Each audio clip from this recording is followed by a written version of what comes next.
Hi guys, in this video I show you how to create advanced watermarks in Capcut. At first you go to background and choose green screen color.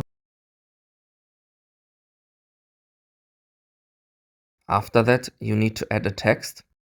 Then you can type the watermark text you like, choose the font and the text style, and also adjust the size and the position if you want. The next step would be to make a screenshot and cut out the green area.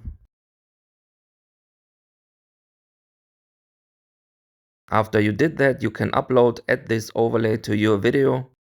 Go to the Remove BG feature and remove the white area in the text. Adjust the size, the position and the length of this picture so it can match the main video. Now you can export this video, delete the old picture and add overlay the new one.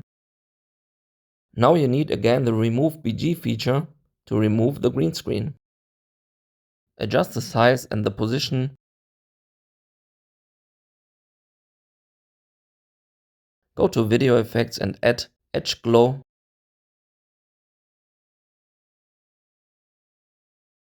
Adjust the length of the effect and also choose the right object and you're done. That's all for this video. Thank you for watching and see you next time.